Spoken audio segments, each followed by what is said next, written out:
ভারতকে আমরা আগে যেই ভূমিকায় দেখতাম, নরেন্দ্র মোদীর ভারত কিন্তু সেই জায়গায় নাই। সে একটা হিন্দুত্ববাদী রাজনীতি করছে। এটি অত্যন্ত স্বল্প সময়ের মধ্যে বাংলাদেশের খুব বড় অর্জন। কেননা আপনি যখন মার্কিন যুক্তরাষ্ট্রের প্রেসিডেন্টের কাছ থেকে বলতে পারেন সরাসরি যে এই সরকারকে আমরা সমর্থন করছি, তার প্রত্যক্ষ এবং পরোক্ষ প্রভাব কিন্তু অনেক। এমনকি যেই প্রতিবেশী দেশ ভারতকে নিয়ে আমাদের অনেক সমস্যা হচ্ছে, অস্বস্তি রয়েছে, অতীতে তাদের কুকীর্তি রয়েছে এবং 15 বছরে গণতন্ত্র হরণ করার ক্ষেত্রে তাদের অ্যাক্টিভ রোল ছিল, তাকেও কিন্তু একটা মেসেজ দেওয়া হচ্ছে। কেননা আপনি যদি আজকে আমেরিকার সমর্থন পান, আপনি ভারতের সাথে আপনার সমঝোতা নেগোসিয়েশনে অনেক দূর এগিয়ে যাবেন। আর দ্বিতীয় যেটি হচ্ছে, আপনি জানেন যে অর্থনীতি হচ্ছে রাজনীতির চালিকা শক্তি। সেই জায়গাটিতে আপনি ঋণ নিতে পারছেন এবং আপনাকে 3 বিলিয়ন 4 বিলিয়ন ডলার করে ঋণ দিতে আগ্রহী হচ্ছে মাল্টিল্যাটারাল প্রতিষ্ঠানগুলো। এটি কিন্তু একটা কনফিডেন্সেরও বিষয়। দেখুন, সরকারের উপরে কনফিডেন্স না থাকলে, দেশের উপরে কনফিডেন্স না থাকলে আপনি এই ঋণটি পেতে পারেন না।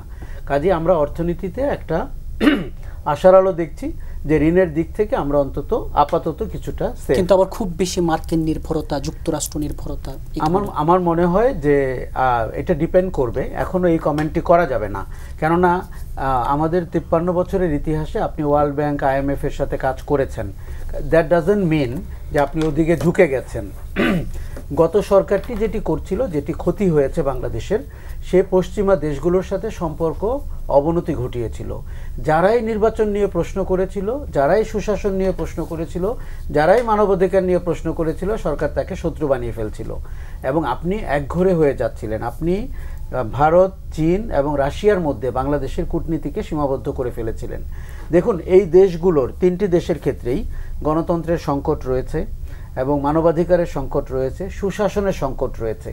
বাংলাদেশ কেন হঠাৎ করে এমন একটি ক্লাবে ঢুকে যাবে যেখানে এই সংকটগুলো রয়েছে? তার মানে দেশটি তখন কিন্তু এই সংকটেরও একটি উদাহরণ হয়ে গেল।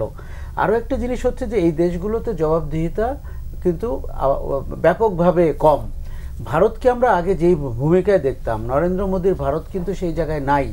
সে একটা হিন্দুত্ববাদী রাজনীতি করছে, সে আপনার ভিন্ন মতের মানুষকে কিভাবে নির্যাতন করছে এবং সে এই যে মুসলিমদেরকে, যারা সংখ্যালঘু, তাদেরকে কি করে ট্রিট করছে। এই জায়গাটিতে আমরা এখন মনে করছি যে বাংলাদেশ যদি পশ্চিমা বিশ্বের সাথে একটা যোগসূত্র স্থাপন করতে পারে, আমাদের পুনরুদ্ধার করতে পারে, এটি আমাদের জন্য খুবই ভালো ফল বয়ে আনবে। তবে এখনই পক্ষপাত হয়ে গেছে, ওই দিকে ঝুঁকে গেছে, এই কথা বলার সময় হয়নি।